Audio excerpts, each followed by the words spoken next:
푸틴이 2000년에 러시아 대통령이 된 이후에 푸틴의 시대를 만들어 나가면서 가장 강력하게 내세운 목표가 있죠. 바로 강한 러시아입니다. 강한 러시아. 예. была свободной, процветающей, богатой, сильной, цивилизованной страной, и которую уважают в мире. Всем, 저때 진짜 кто 젊으셨네요. сказал «да» великой России, во славу России. Так было тогда. 예, 그렇다면 푸틴 대통령이 왜 그렇게 그 강한 러시아에 집착하는 것인지 이런 궁금증이 떠오르죠. 네. 그 힌트는 어쩌면 푸틴의 젊은 시절에서 찾아볼 수 있을지도 모르겠습니다.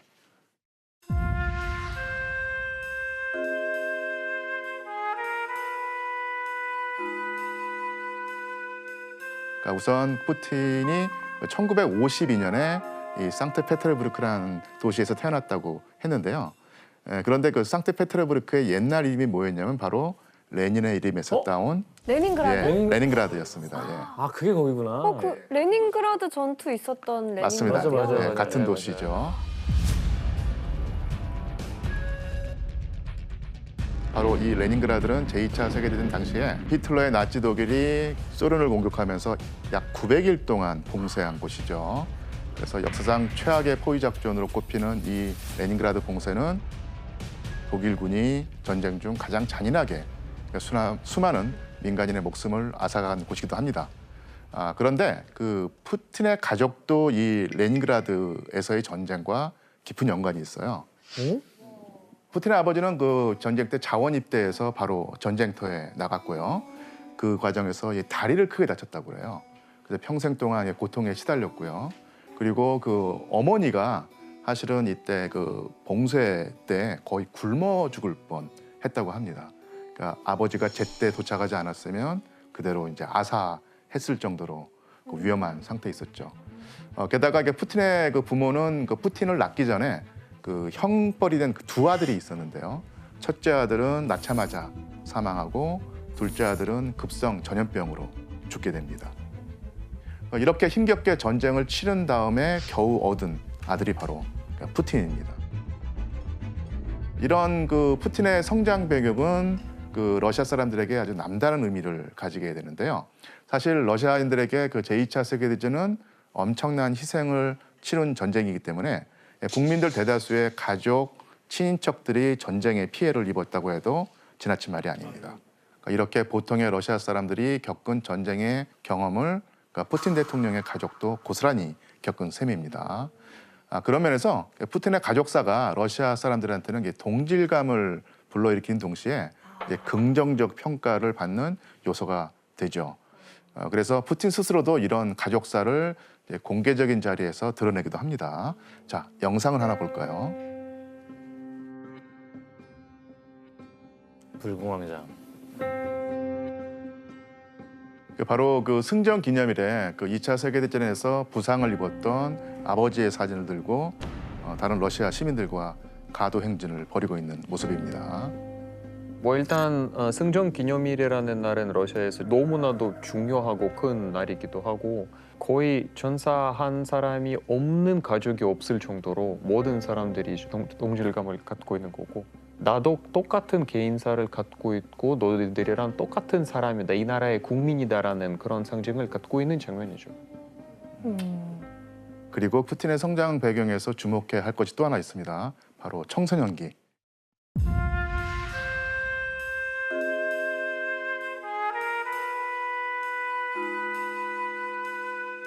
그러니까 청소년기에 푸틴이 목표로 삼은 꿈이 정치사에 아주 중요한 영향을 미치게 되거든요. 그러니까 푸틴은 그 이 시절에 이제 좀 왜소한 편이어서 그 덩치가 크고 힘이 센 친구들과 싸우면서 한 사실을 깨닫게 됩니다. 약하면 얻어맞는다. 예. 그래서 이 시절을 회상하면서 푸틴은 50년 전 그 레닌그라드 거리는 나한테 규칙을 가르쳐 주었다. 그 싸움이 불가피하다면 먼저 펀치를 날려야 된다라고 이야기도 하죠. 예, 전문 용어로 선빵이라고 하는데요. 선빵이라고 하는데요.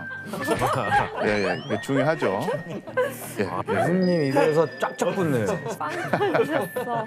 예, 예. 이때 그 푸틴은 그 유도와 레슬링을 배우게 됩니다. 아, 레슬링까지. 예, 예. 학창 시절 그 푸틴의 꿈은 그 파일럿이었다고 하는데 그 체육 특기생으로 민간 항공대에 들어갈 수 있었기 때문에 그 실현 가능한 꿈이었습니다.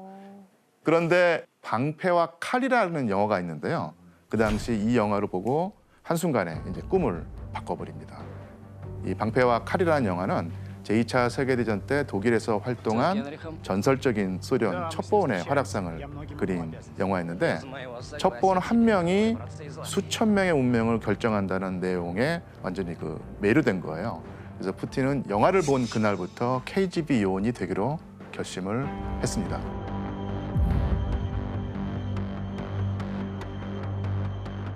푸틴이 이제 무작정 그냥 KGB 있는 건물에 막 들어가서 그냥 물어봤어. KGB 요원이 어떻게 될 수 있냐고. 그래서 그 당시에 그 다른 KGB 요원이 이제 법대에 들어가서 법학을 만약에 전공하면 들어갈 수 있다 얘기를 해서 산트페테르부르크 대학교의 법학과에 진학을 했죠. 그런데 그 어느 날 그 푸틴이 다니는 대학교에 누군가 찾아와서요. 그 푸틴에게 일자리를 제안합니다. 그러니까 바로 KGB 소속 직원이 그러니까 스카우트 제의를 한 거죠. 어떻게 알고 왔지? 푸틴이 다녔던 그 상트페테르부르크 대학에는 그 KGB 요원들이 곳곳에 있었는데 바로 이제 KGB 요원들이 평소에 학생들을 눈여겨보다가 적합한 학생들을 이렇게 딱 골라서 채용하는 것이었어요. 푸틴은 망설임 없이 어린 시절 꿈이었던 KGB에 들어가기로 결심을 합니다.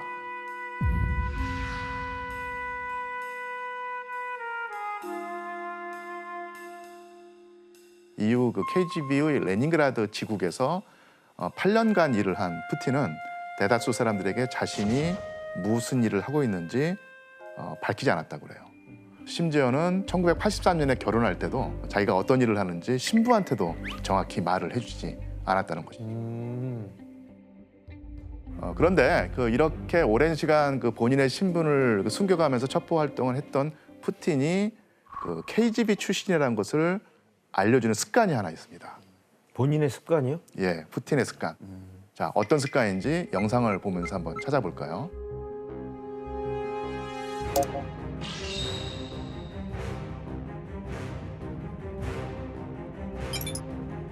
뭐가 습관이에요?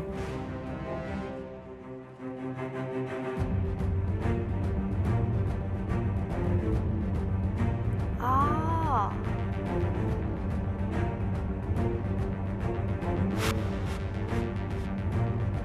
아, 그러네 진짜로. 걸을 때 보면 푸틴은 그 오른팔은 그대로 두고 왼팔만 흔드는 습관이 있습니다. 왜 그러는 거야 이게? 푸틴의 이런 걸음걸이에 관해서 추측하기로는 KGB 요원은 가슴 가까이 위치한 오른손에 무기를 장착하고 그러니까 신체의 왼손을 움직이면서 걷도록 훈련받는다는 것입니다. 이게 적을 만났을 때 가장 빨리 총을 꺼낼 수 있는 방법이기 때문이죠.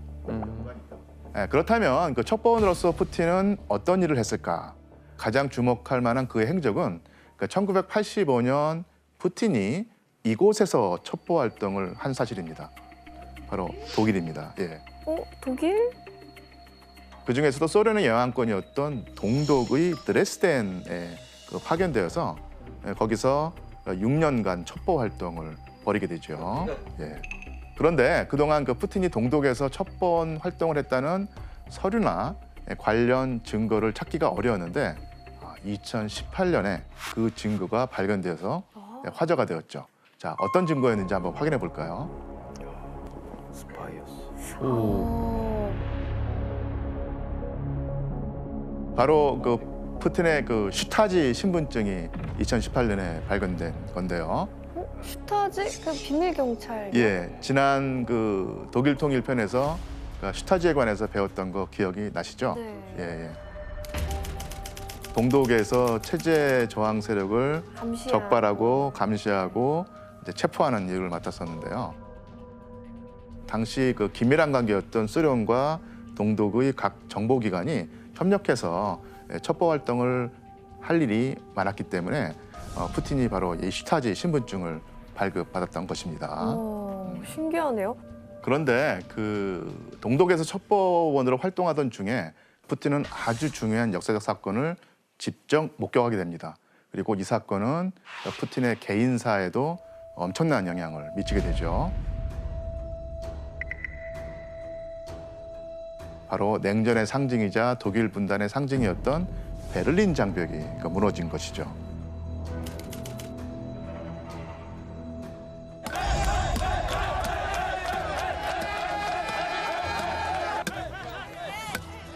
당시 독일 국민들은 동독서독 할 것 없이 모두 베를린 장벽으로 몰려가서 냉전의 종식과 독일 통일에 대한 기대감에 들떠서 그야말로 축제를 벌였습니다. 그런데 어느 날 그 슈타지의 탄압에 시달렸던 동독 주민들이 바로 이 KGB 지부를 공격하는 일이 벌어집니다.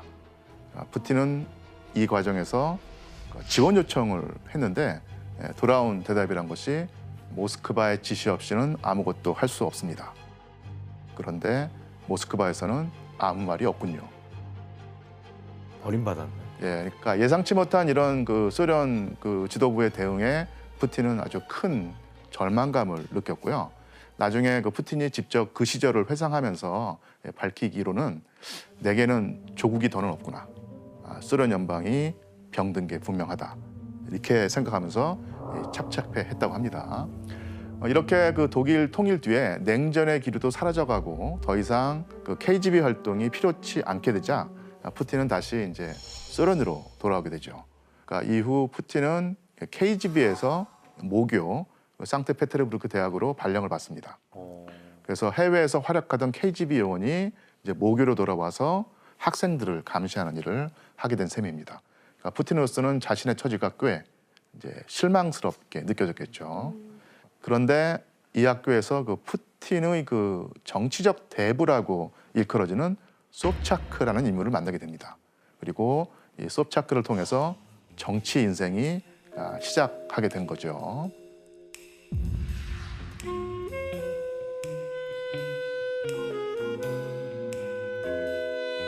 학교에서 일하다가 어떻게 정치를 하게 되는 거예요?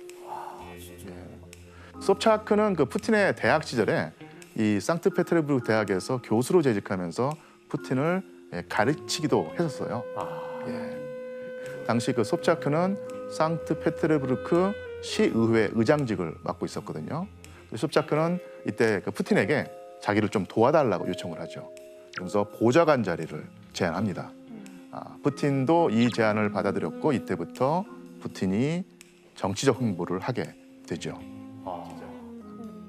이렇게 푸틴이 고향에서 정치가로 변신한 사이에 소련도 거대한 역사적 변화를 맞이하게 됩니다. 소련 연방이 오늘 밤 공식으로 소멸됐습니다. 바로 1991년 12월 26일에 그 소련이 공식적으로 해체가 된 것이죠. В силу сложившейся ситуации с образованием Содружества независимых государств я прекращаю свою деятельность на посту президента СССР.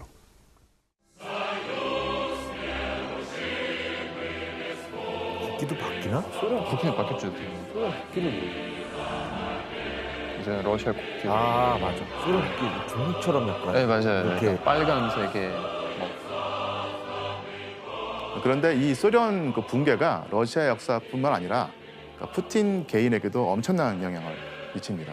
그러니까 우선 최악의 상황이었던 소련 붕괴 전후의 경제 상황 때문에 몇 달간 월급도 제대로 받지 못했고요. 그 때문에 그 택시 운전을 하게 됐다고 합니다. KGB 요원에서. 예, 그러니까 이런 경제적 타격은 물론이고 무엇보다 푸틴에겐 그 소련 해체에 대한 그 아쉬움과 실망감이 정말 컸는데요. 이런 푸틴의 심정은 그의 발언 곳곳에서도 드러납니다. 결국 소련의 붕괴는 무엇이었나? 그것은 소련이라는 이름 아래의 역사적 러시아의 붕괴였다. 우리는 완전히 다른 나라가 되었다. 1000년 전 세워진 나라를 크게 잃었다.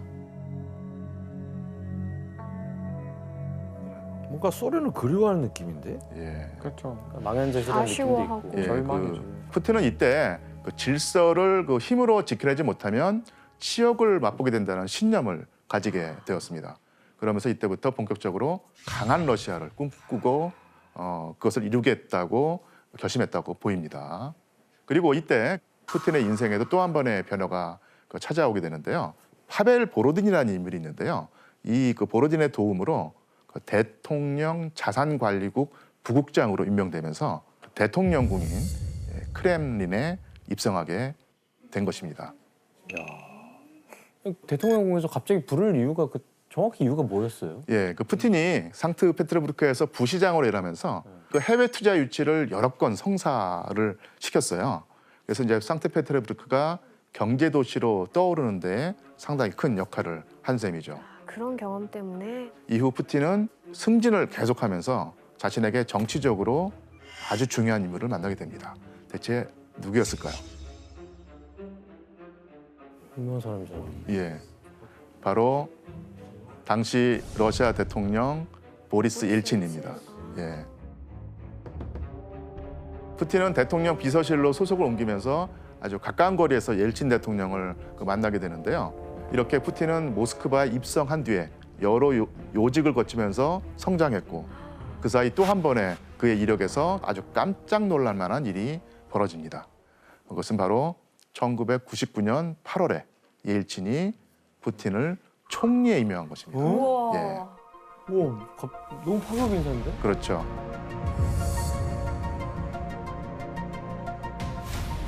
푸틴이 이게 총리 딱 임명됐을 때 그 러시아 사람들은 반응이 어땠어요? 반응은 그거였어요. 누구야 얘? 아.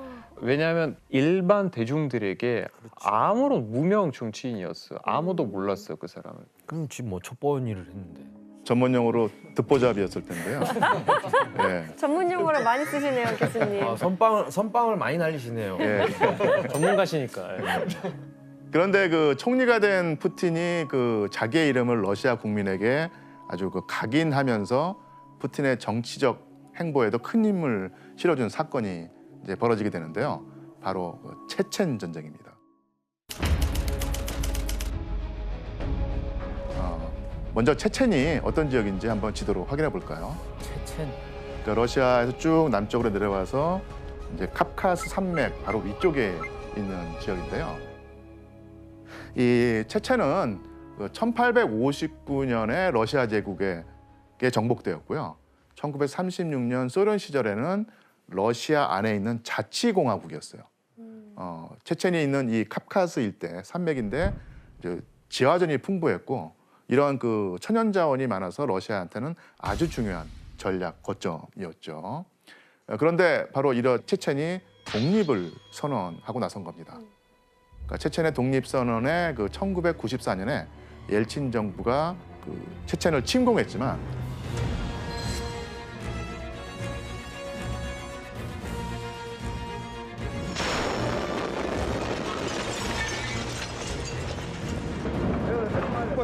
하지만 별다른 성과를 거두지 못했고 오히려 러시아군이 후퇴를 해야 됐었습니다.